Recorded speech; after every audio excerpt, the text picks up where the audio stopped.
the network for the AV industry. What are you listening to? This is AV. This is AVNation. This is AVNation. This is AVWeek, episode 92, recorded Friday, May 24th, 2013. Pizzas in space. Ready. AVWeek. Performing. Scan. Week. Online. This is AVWeek. AVWeek.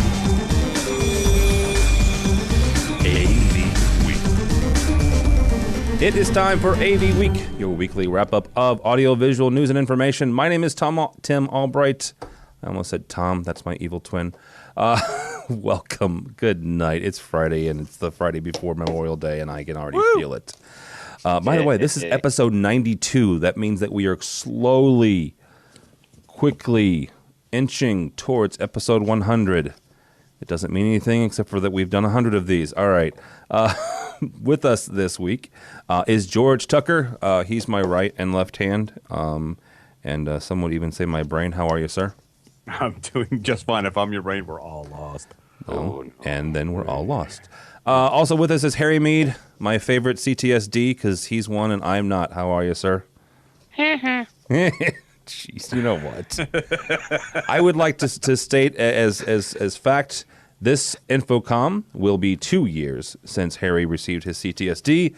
And again, the only reason I know this is that Harry and I took it at roughly the same time. And again, he has one and I do not. Next up on the block is Chris Tatton. In the world of hockey, he's George Tucker's nemesis currently because he's a Bruin fan and George is like, I don't know, an Islander fan or something. I'm a Ranger fan. Whatever, it's New York. No Icelander fish sticks. How are you, Chris? I'm doing well. How are you? Doing well.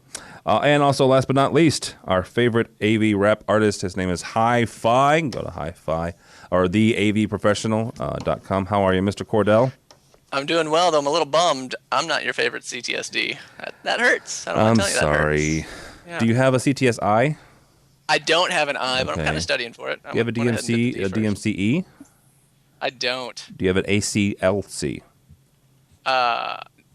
No, I have an ACL. I just made that up, by the way. Oh, okay. This week, we're going to talk about the Xbox One, my birthday present. Just, you know, my birthday is Wednesday, so if my wife is listening to this, I want an Xbox One. It's not out yet, but I seriously want one. We're going to talk about some display manufacturers, one that's really up and one that's, oh my goodness, really down. And NASA has started... They haven't started production of the replicators yet, but oh goodness, they are researching them. And if you don't know what a replicator is, it's a Star Trek reference for something that can reproduce any sort of food in the world. Yeah, it's cool. First up, though, we're going to talk a little bit about Infocom 2013. If you aren't going to the show, oh my goodness, why not?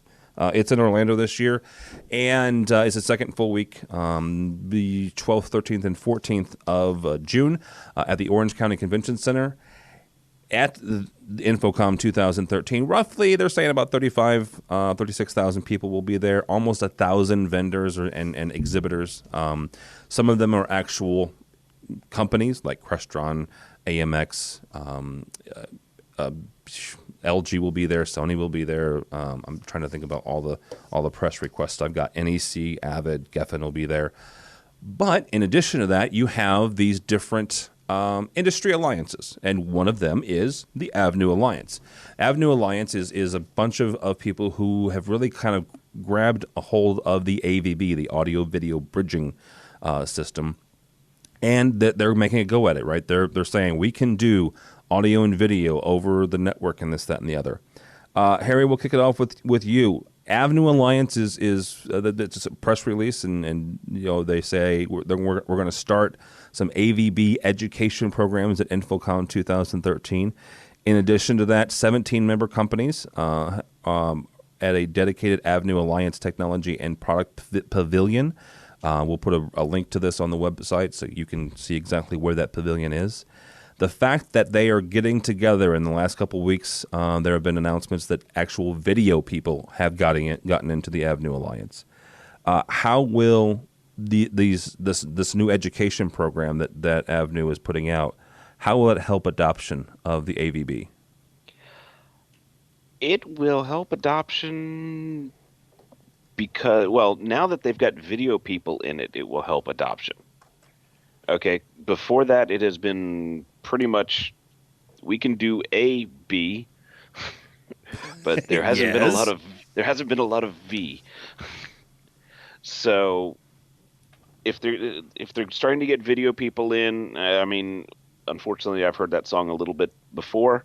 So I'd like to see it actually function, and it looks like they will be functioning at the pavilion this year. So I will definitely be checking it out. Well, and one thing, just to be clear, because somebody pointed this out to me the other day, because I'm with Harry on this. I'm waiting for the V. Barco has been a part of the AVNu Alliance since the very beginning. Now, just because they've been a part of the AVNu Alliance doesn't mean that they have active, AVB stuff in it, but they have at least been at the table. George, when it comes to stuff like the education programs and the AVNu Alliance, how does this help them further the technology, or at least maybe increase adoption?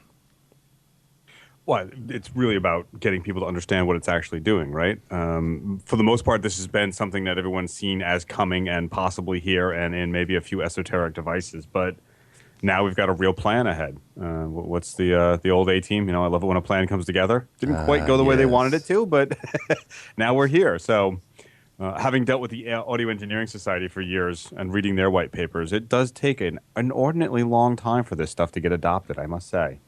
And hopefully they will use it correctly and not screw it up like they did CEC. All right, I just want to take a moment and say, after 92 shows, we have finally had a reference to the A-team. I would like to congratulate you, Mr. Tucker. Well, thank you very much. I think my job is done. I'm going to go now. Well, I'm going to quit doing the show now. We've had one A-team reference. I'm done. I can't believe it took this long. I can't either. We're of a certain age. I played A-team, and I was actually Hannibal when we played A-team. So, just because I was always the smallest guy. And good Lord, what happened to me? Phil, when you start talking about stuff like this, I got married, and she's a really good cook. That's what happened to me. What are the strengths of AVB over HD-based T? I honestly can't tell you the strengths. I know that they've been in an epic struggle, and 2 years ago, I'd read that it's definite AVB has won out over HD-based T. But today, from where I'm at, from a commercial standpoint, we're seeing a lot of projectors and flat panels with an HD-based T input on them that I can feed out of my DM switcher. Or out of an AMX product, sometimes that I can feed a direct video stream straight over. So I feel like they're kind of behind the 8 ball. And so this educational push is certainly needed if they want to get people to adopt the standard. Okay, so would you say that one has maybe won over the other? So has HD-based T won, or are they just ahead in the game? From where I'm standing, specifically from an AV, the total package, obviously there are more video manufacturers that have embraced HD-based T. I do a ton of biamp stuff, and they love, they're part of AVNu. And so I think that if you're an audiophile, that AVB is going to be the system for you. But if you're heavy on the video side, that HD-based T seems to be making more sense right now. Chris, do you see any strengths that maybe one has over the other, or maybe one has won yet? Well, it's certainly, I think it's too early to call a winner, but it's hard to argue against HD-based T currently winning. AVB in theory is a routable protocol that can, serve multiple endpoints from a single origin, in theory, if it's used. Which is something that I think it has an advantage over HD-based T. I believe that is just a point-to-point protocol. Yeah, it is. That said, one of the things that I was noticing is, the AVNu Alliance, they list Broadcom, Cisco, Xilinx, Intel as their founding promoter members. But where are all the AVB-capable switches? Well, because looking around, the only one that I really know of is a Netgear switch that's sold by BSS that contains custom firmware. Amen. We've had that very problem tracking down. So if they really want to, expand their influence, they need to fix that problem. well, sure, but just because you can't get it from point A to point B doesn't mean they have a problem, Chris. Sorry. I mean, that is one of the things that two of the things that I've always said about HD-based T, and I guess if I had to put money down on one or the other, it would be in that camp, is the fact that they've got mass adoption from transmitters, midpoints. Phil mentioned the DM and the AMX, and the Crestron DM and the AMX, and then endpoints, meaning I've got Panasonic projectors and I've got other displays that I can take this twisted pair and plug it straight in, and bada boom, bada bing, So if AVB gets there, good for them. Yes, sir. HD-based T actually exists and works. Therefore, right now, it wins. There you go. Next story. Page 2. Well, but wait a minute. Yes. It doesn't win in the sense that it doesn't account for that delay that happens when you do multiple rooms and multiple devices, HD-based T, correct? Well, because it's point to point, I don't know if it's really applicable. I mean, sure, AVB is designed to help sync up the systems over a huge area, but I don't think that you necessarily need that with HD-based T. Well, you still have content protection to maneuver. I mean, you've still got the HDCP, and all the switchers, regardless of what video you watched, all of them are getting faster and faster, right? I mean, we're talking about hundredths of a second difference between the multiple switcher manufacturers. And at least AMX and Crestron, I know for a fact they're using HD-based T, basic the vanilla version of that. Extron, I'm not 100% sure, so I don't want to comment on it. They're still managing the content protection when it comes to talking to the display and then coming back here, regardless of whether that is a Crestron receiver at the other end or it's a Panasonic projector. They're still managing that, though. Is that what you're talking about, George? Is that kind of delay? Yeah, I suppose. And, having seen some of these systems run, like if you distribute to multiple rooms the same source, you can get that sort of delayed effect in one room from the other. One's ahead or one's behind.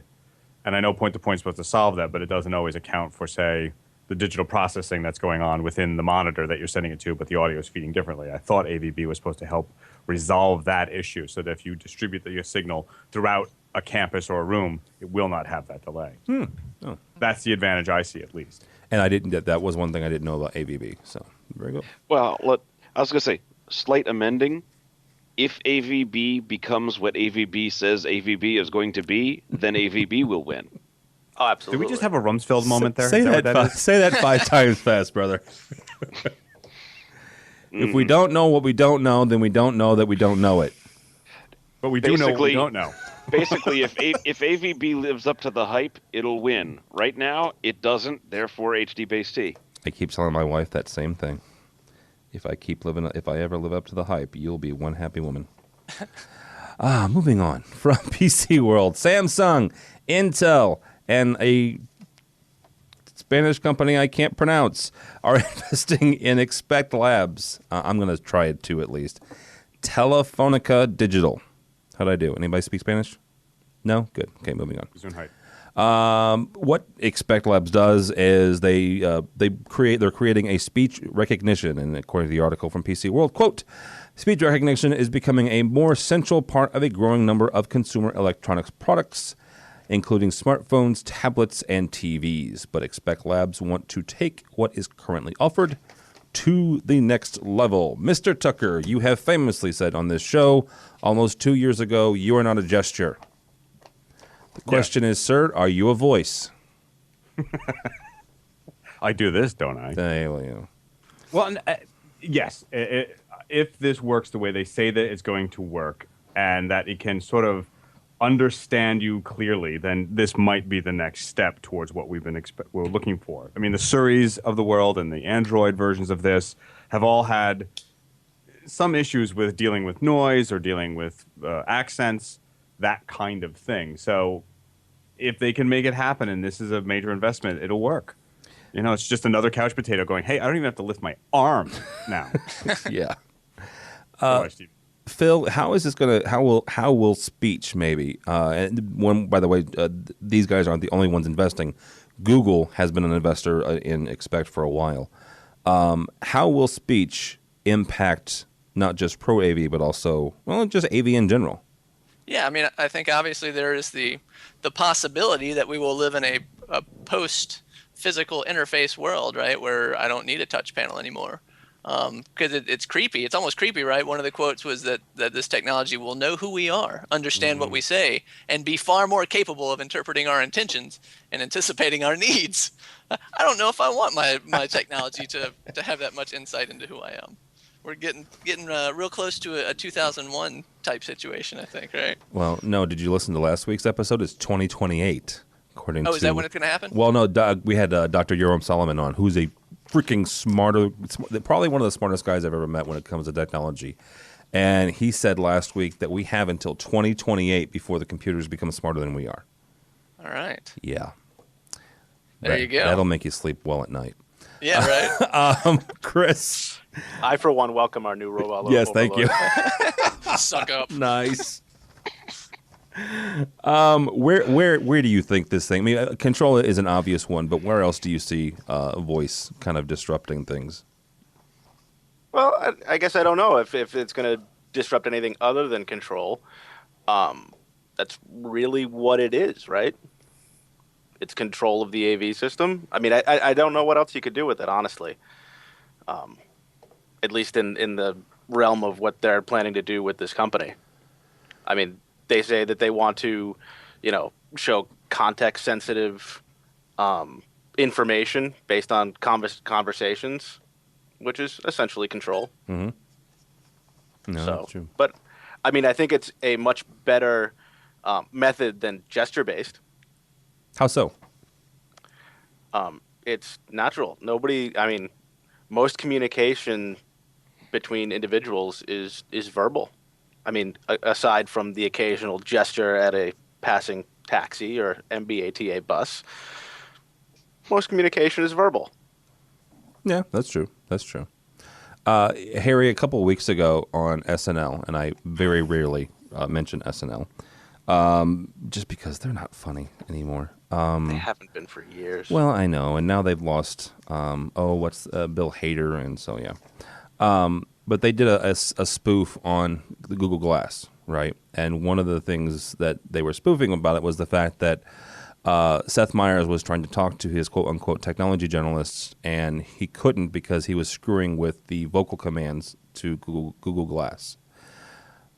How big of a concern is that going to be, or is this maybe what these guys are expecting, where, like Phil said, they're going to know who you are, and maybe in my house I can, I'm the dad, so I can say use my voice as the dominant one. I'm the chairman of this house, so take my vocal commands over anybody else's.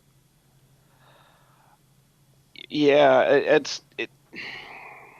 you are going to run into issues where you get people talking at each other, and if it's only keyed to you, that's great.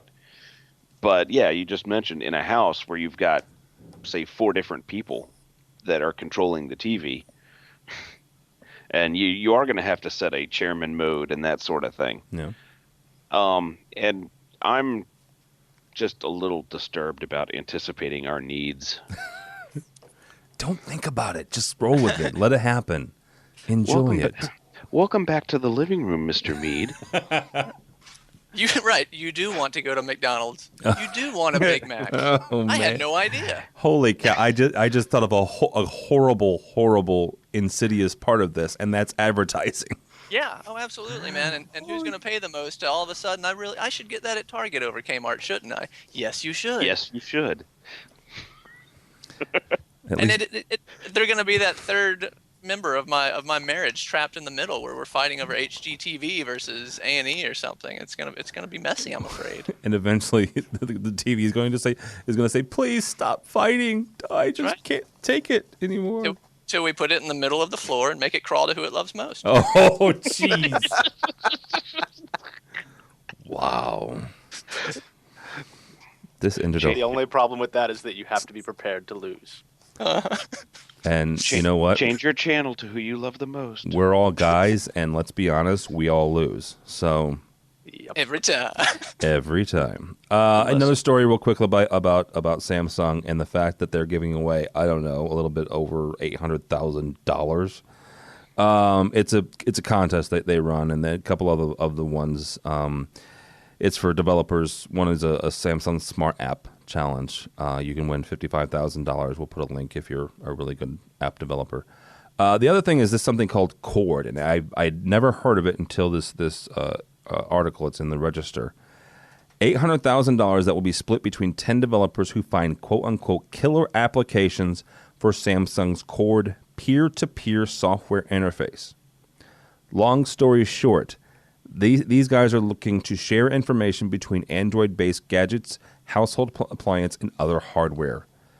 Again, first of all, this is the first thing I've ever heard of it. Second, Harry, when it comes to Cord, where exactly is Samsung heading with this? Your microwave knows who you are. Jeez, this is going to be the theme for this show, I'm sorry, Dave. You're 15 pounds overweight. I can't let you make that. You cannot eat that burrito today. Why don't you try a salad? Oh, jeez. It's just they're all going to be talking to each other, and that just means they're all going to tattle on you to the advertisers at some point. And the health insurance company. And and Obamacare. Yes, it'll all talk to each other, and then it'll report to the IRS your health status. And then they'll jack up your rates and and audit you. Yeah. No, only if you're a subscriber to or a donator to the Tea Party. Sorry, I had to get that in there. Chris, what does this say? What does this say for, or what does it say to Crestron, AMX? Maybe them, but maybe guys like Control4 or Savant or Aurora. Well, I think it's a nice incentive for them to maybe think about, developing applications for this and integrating with Samsung's whole universe. Well, can I sum this up? Sure. It's the ecosystem, stupid. Okay. Mm-hmm. That's what they're looking for, to share files, to be the platform, to be the devices that you do everything with. It's the Apple model, and I think it's a very smart they want to out-eye Apple. Gesundheit. Yeah, but actually that's true, right? Again, that's what they're looking to do. Is what we want to be, the transport medium. We want to be the devices. We want to be your experience, and you might even just then use our tools to import all the media and our relationships with those who own the content, et cetera, et cetera. There's revenue streams at every level of that model, from selling and buying to sharing to the devices. It's actually a very wise thing to do, and I've lamented against smart TVs, but I got to tell you, this is where it makes sense when you make an ecosystem out of it. So it's not just the smart TV; it's everything around the smart TV. It's everything around your Samsung Android phone. Right, because they've always showed it with, like, say, Facebook or Twitter, and nobody wants a Facebook or Twitter on the smart TV. You want to be able to do content, share content. Again, when they say the sharing of the content, share pictures, files, music, etc., and they say files, which eventually means video. It also means information. Like, and all joking aside, Harry, it was also sharing information because LG and a couple other refrigerator manufacturers have had wired refrigerators where they can scan the barcode in your on certain products and tell you when you're low. I mean, it sounds somewhat scary and Big Brother or whatever, but it's some of it's kind of cool, where they can tell you when you need certain products, and you have all this stuff talking together. It could shoot an alert to your Android-based phone if that's what you're running, and say, hey, you need to pick out milk this afternoon. Yeah. it basically, yes, it is all going to talk to each other, and it is all going to report the information that it learns. It's how they're going to get that information. I mean, we joke about you can't make that burrito, Dave, but it's how they collect that information, and then it's where that information ends up. If it just goes to your phone, that's fine. If it's just going to your phone and saying, here's a list of stuff that you need, it's before the weekend, you should pick this up if you want to be fully stocked, okay, great. But it's who else is going to be getting that information. Is that maybe some of it just us big dumb Americans really, really being overly sensitive to privacy? It's I'm just asking. I was going to say, what's oversensitive about it? Well, you've seen it play out the last 2 weeks. I know. And I'm as much, The future is here, and we're a part of it. And Soylent Green is people. You're listening to AV Week. That gentleman there is Harry Meade. Chris Tatton is here as well. HiPhi, Phil Cordell, and George Tucker. We're going to go from one display manufacturer who's really, really making it to one who is not really, really making it. This comes to from our buddy over at strategy.com. Well, let's talk about Sharp. And it's a bad sign when the story starts out that they were expecting to lose $4.5 billion. And the bad news is they did, and then they lost some more, actually $5.4 billion. So in doing so, they've gotten rid of their president, and I'm guessing this company is a lot like the U.S. They're getting rid of their president, and their vice president is taking charge. So there's an order of succession there. But I don't know. Phil, we'll kick this off with you. Let's start with a simple one. Where exactly is Sharp headed? I mean, from all indications, it's heading south, man. And I believe it was on this program a few months ago that someone had pointed out that maybe Sharp had made some contractual obligations to some electronics manufacturers, and they knew that they were going to lose money on these panels, but it was going to be cheaper for them to keep the contracts alive, right, and suffer that loss, and it was going to be to face the legal ramifications of canceling those contracts. So they flooded the market with these cheap, massive screen panels, which is great for a lot of people, but they're just not making any money. It's just bad business, unfortunately. Chris, is there something? I mean, well, let me ask this first. How important do you think that Sharp is to the AV industry? Well, anymore? I mean, Sharp is obviously very important to the AV industry because they are I believe they're one of the few companies that actually make panels that are used in other products. I believe that they're also a large supplier for Apple, which is driving a lot of the tech industry and driving a lot of the changes in the AV industry. Well, Harry, Chris makes a good point. Samsung actually became one of the, I think, if not the biggest non-bank investor, one of the biggest investors in Sharp a couple months ago. Probably because of what he just said. Samsung doesn't make their glass; they get it from Samsung or from Sharp, rather. Is there somebody maybe that can save them? Is it Samsung, maybe? They will probably become a subsidiary of somebody, possibly Samsung, just because, they have the manufacturing, and yes, everybody needs that, but they don't necessarily need Sharp branded products. So they will probably, if my best guess, they'll get pared down to their manufacturing, their base manufacturing, and that's what they'll be a OEM supplier for people. Oh, that's not a bad idea. I mean, except we lose the yellow display. Oh, such a great loss. Sorry. And we lose George Takei as a spokesperson, and that is a cultural loss, absolutely. Because he says "oh my" like nobody else. Oh my! Oh my! I love following him on Facebook. He's just the best. George, how big of a deal is this? I mean, the fact that Sharp is slowly but surely bleeding financially to death. I think it's significant, especially since they've done something that no Japanese company likes to do, or actually doesn't do at all, which is publicly sort of blame their leader for not doing well enough, and they got rid of him. Which, if you look at Japanese businesses, they just don't do that. So it's a pretty serious thing going on. I think Chris actually said something really interesting: is that their relationship with Apple has severely affected them. Why? Well, first of all, let's look at iPhone 5. It's not selling nearly as well as iPhone 4 did, and there's a couple of reasons for that. One, it's expensive. It didn't do a heck of a lot new. And what was it? NPR, I heard a report about how iPhone 5s are not selling because people are afraid of the cost of fixing them. Do you know that Apple makes almost as much money fixing them as they do selling them? So if they're not fixing newer ones, then they're still fixing old ones and getting a lot of money. You're sort of caught. Hey, we don't need the parts. We're not going to order as many. And they did. Apple actually retracted on some ordering and saying, we don't need as many spare parts, guys. Don't make them. So when you put your eggs in a basket of, hey, this is it doesn't last that long always. You got to always be aware. It's what happened to Sony. The Walkman will never go away. Wait, where'd it go? Speaking of Sony, I saw for the first time, and I do mean the first time, a commercial the other day where it was a Sony all-in-one.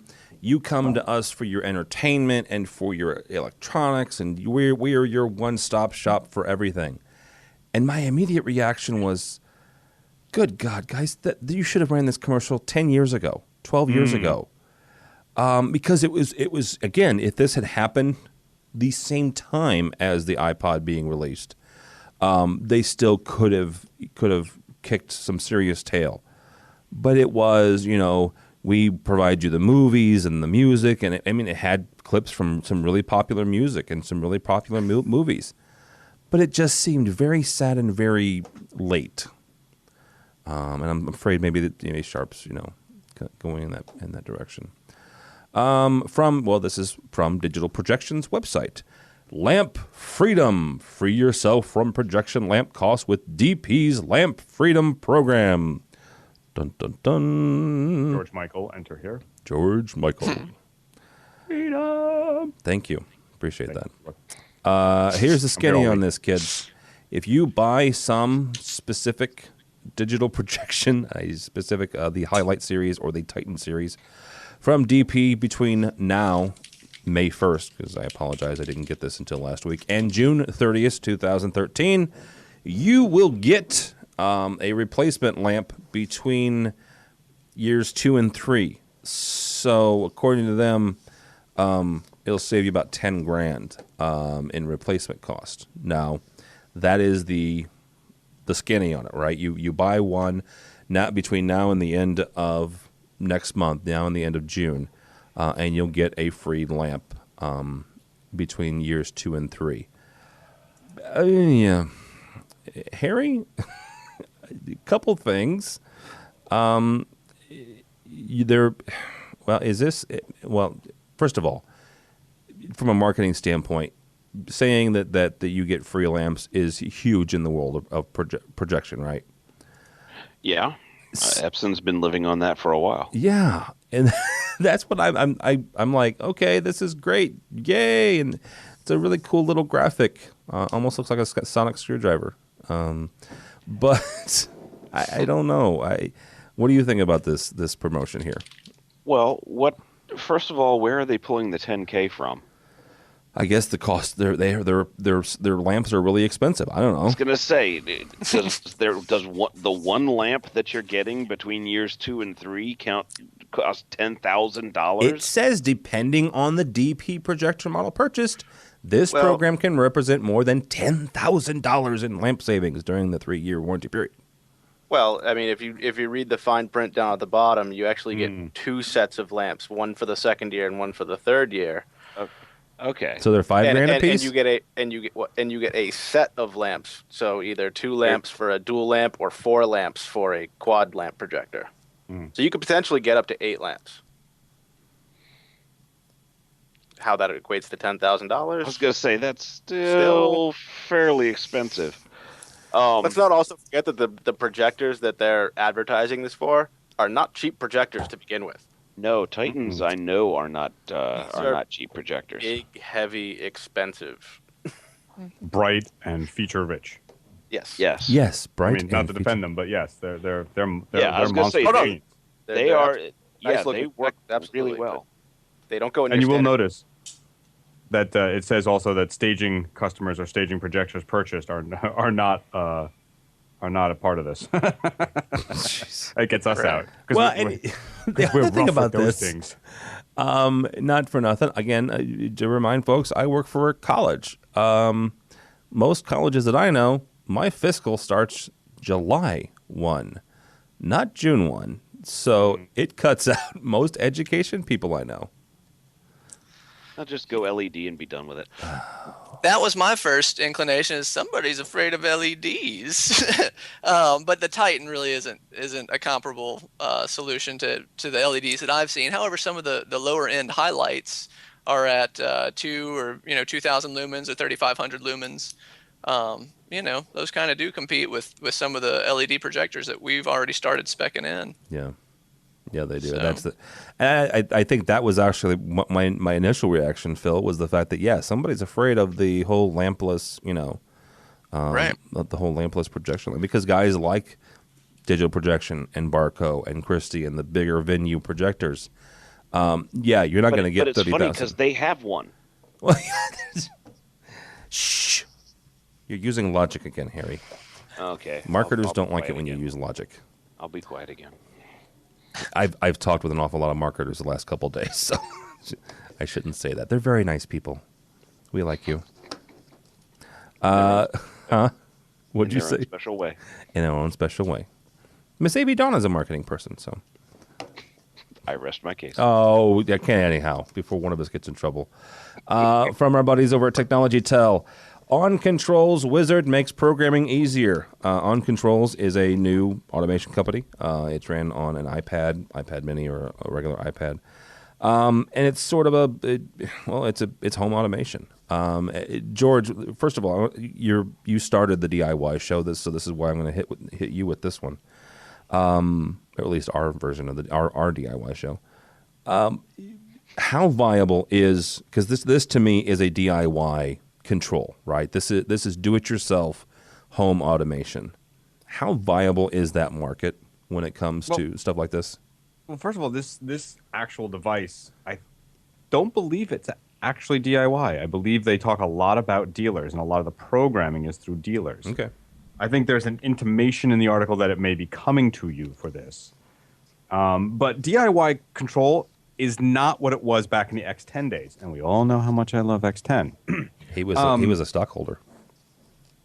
Yeah. Sorry. Yeah, the stock was a stick if I saw the guy. Yeah.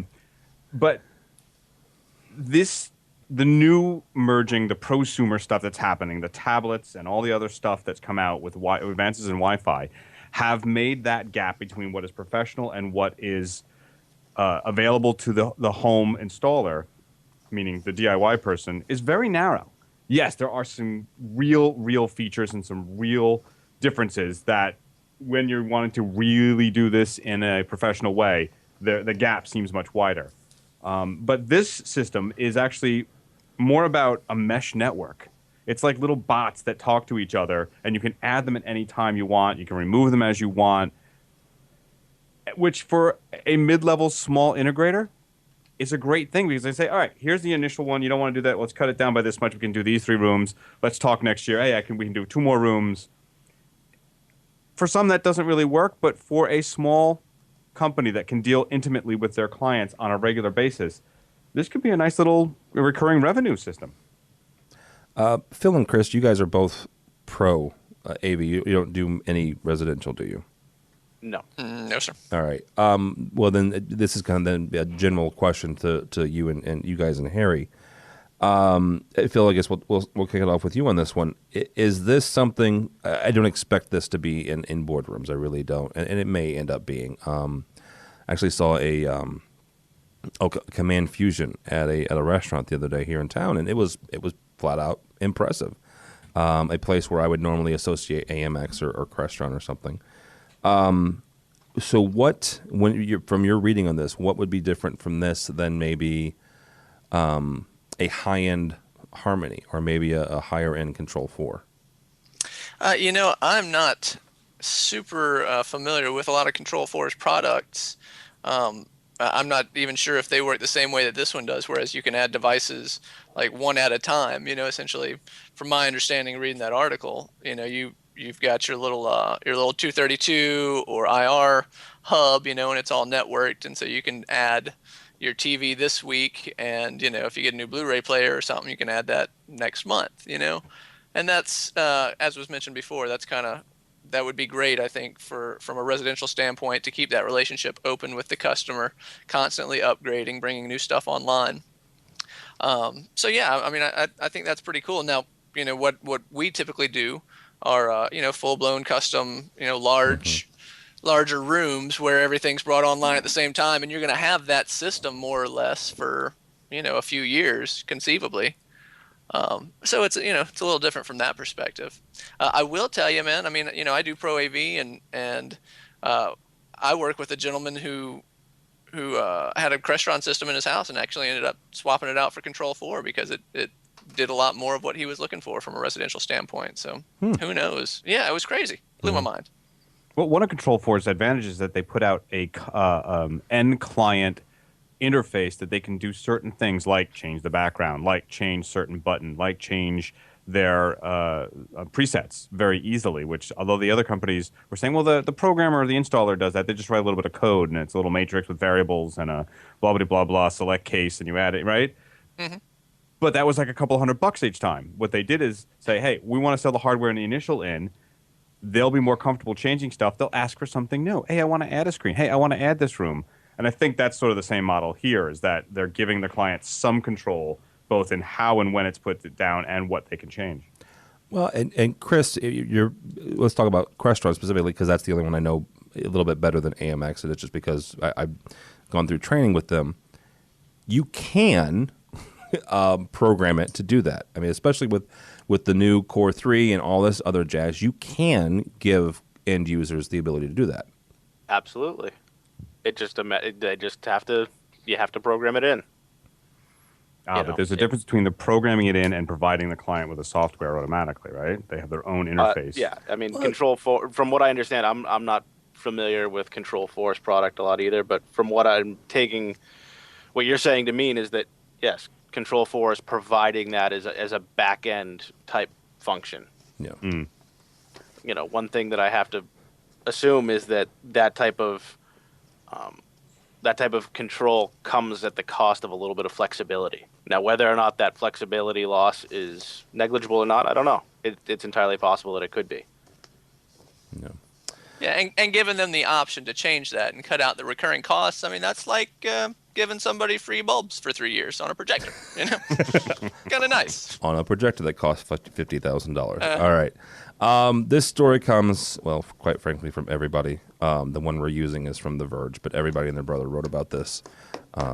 I even think that it's in Home and Garden magazine.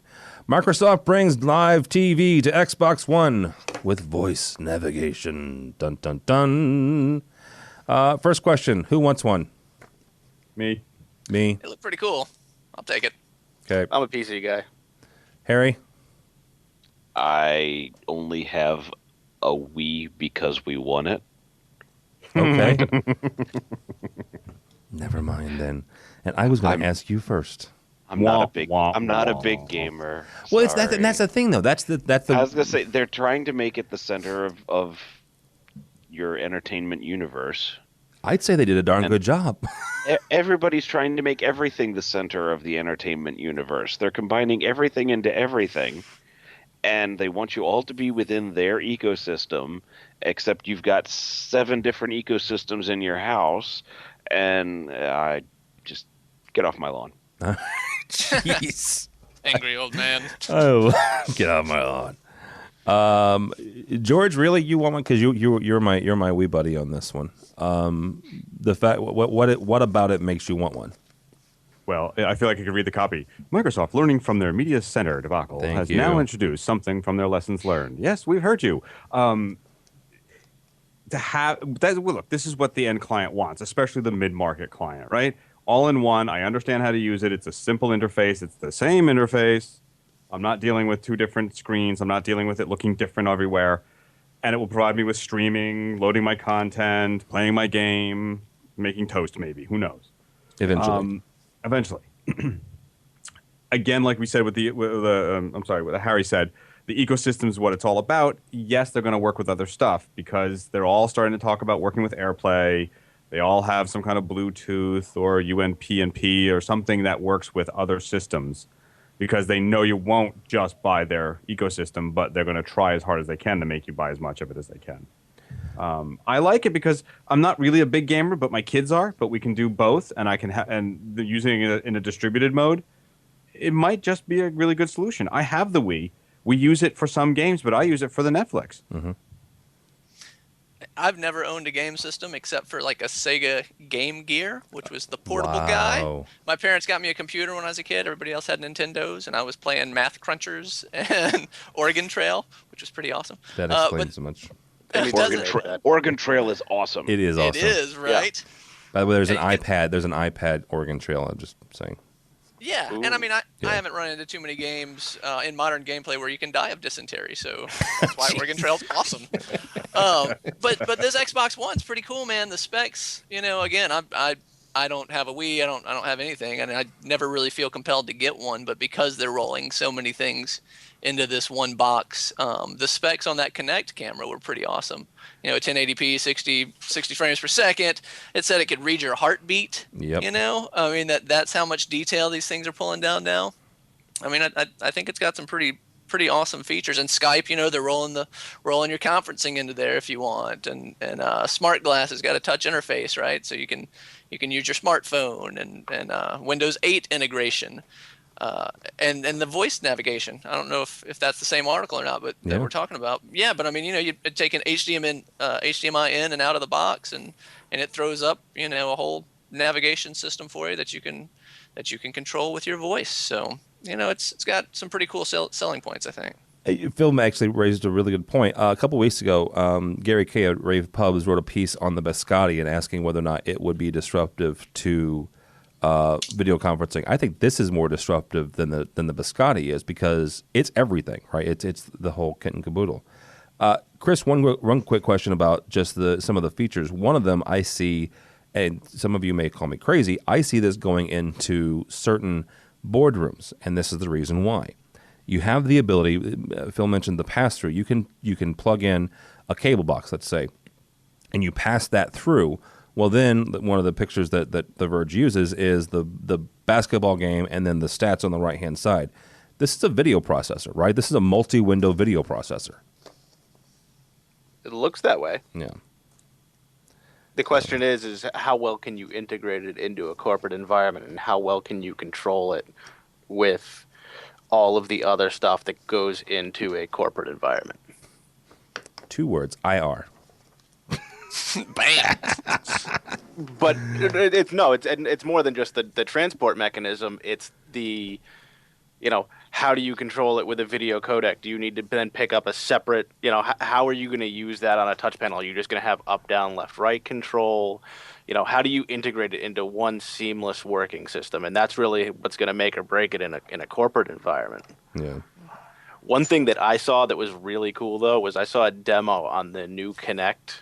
And I know that George hates the whole gesture thing, but the demo for the Kinect that I saw made me want one of these. It showed the ability to read your motions as it relates to a game, how hard you punch, where you punch, how much force you're putting on each limb on your legs if you're like stomping. That had all sorts of cool implications for games. Wow. So young, so angry. Damn that metal music. But how long till you're connected? Go ahead. Till your Kinect is telling your microwave not to make you that burrito because it sees what you look like. But the thing is, you just played a fighting game, and now you can have that burrito because you exercise. Because you burn so many calories. 50 kill points gets you a burrito. Yeah. Oh, wow. And virtually fight your friends. Oh man! And see, I was going to air guitar hero. So yeah, this product kind of, they combine so many things. Slightly reminds me of like the Mondo Pad, where they're throwing together a bunch of technologies that are kind of useful right now. And so you get kind of a bundle of things, as was mentioned earlier. How many things can you stick into one, So there's your conferencing, there's your entertainment, there's your TV, bada bing, bada boom. Well, and to that point, that Mondo Pad is a freaking awesome piece of machinery. So, yeah, they're pretty sweet. Yeah, they are. Real quickly, guys, kind of dovetail into that. The Disney, them, they're one of the 5 people that run the world. They've got actually a Connect add-on where they're sensing through, I guess, air is the best way to put it. And they're tapping into this whole Connect thing. George, could you be a gesture then if they were sensing all this stuff?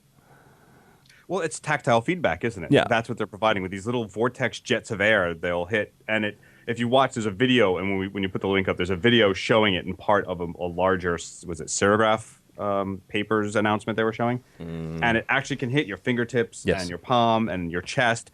And let's say you're playing goalie for soccer, you will actually be able to feel those things from this device.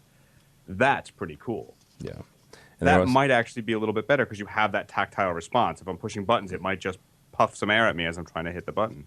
And I feel like I pushed a button. That's cool. Yeah, it was also tying into virtual reality and augmented reality. So, and for that, I always go back to my favorite 3D movie of all time, which is the Muppet movie at Disney, which has not only 3D, but also the jets of air and water and stuff. So it's almost like 4D. It's 4D. It is 4D. We had a story about Iron Man in 4D a couple weeks ago. You could smell Robert Downey Jr. More than Captain EO, huh? More than more than Captain EO. I was a big Muppet guy. Strong language. I know. Strong language. There's fighting words, Mr. Albright. Last Let me go virtually stomp on you. Jeez. and you'll feel it. Yes. Through the Connect. And you'll feel it. And then you'll go have a burrito. Last but not least, NASA can make you a burrito. NASA is funding a 3D food printer, and it will start with pizza. Hooah! Anybody who is any kind of space geek or futuristic geek has seen something like this, whether it is the replicator in Star Wars or other devices. This is where we say the future is now. I know somebody who has a rap song like that, The Future is Now. I wonder who that person is. Could be anybody. That was your cue, Phil. Could be anybody out there. Real quickly, guys, and we'll wrap this up. Am I just being geeky because I'm a sci-fi geek, or is this really kind of a neat step forward? George, is this, because we've talked about 3D printers actually on the DIY show before.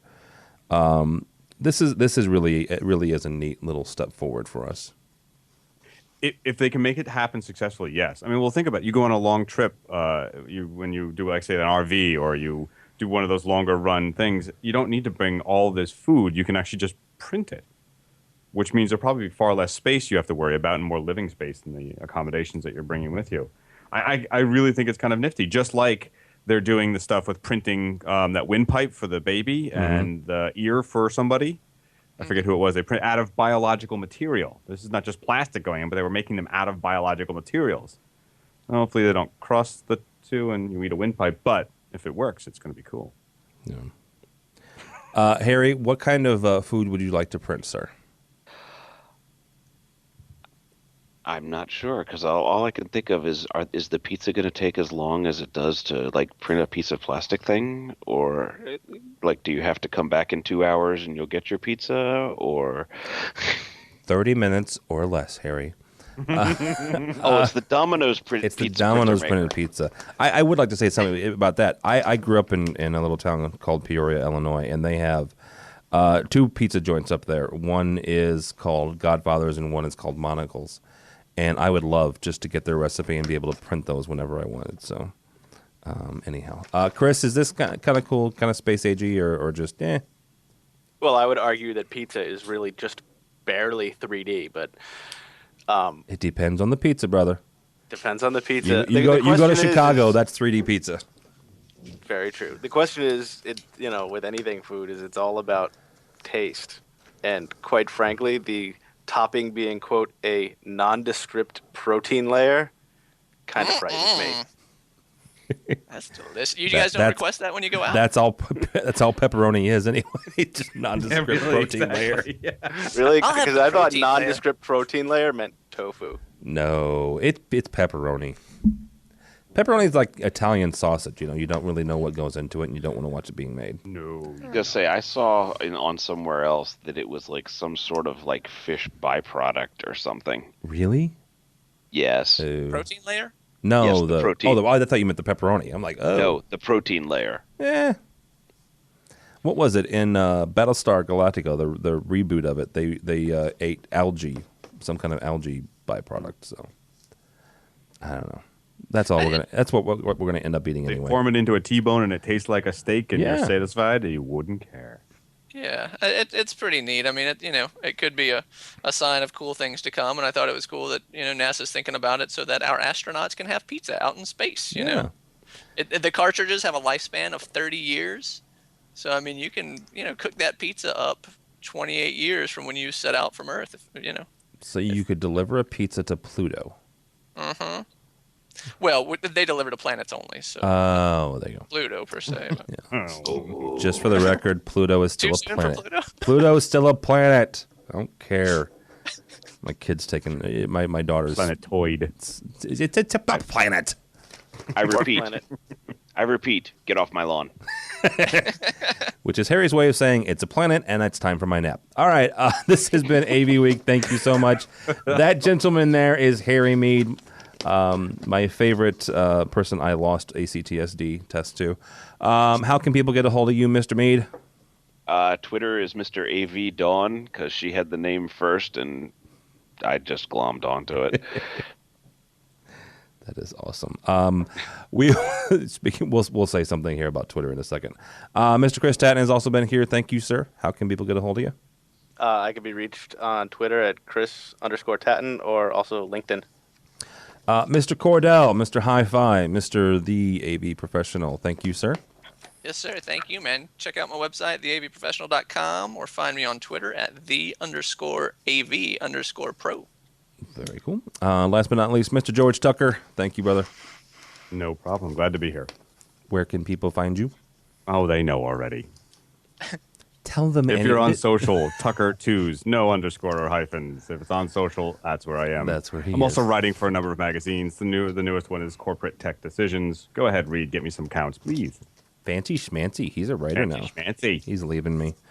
Real quickly. Nom de plume.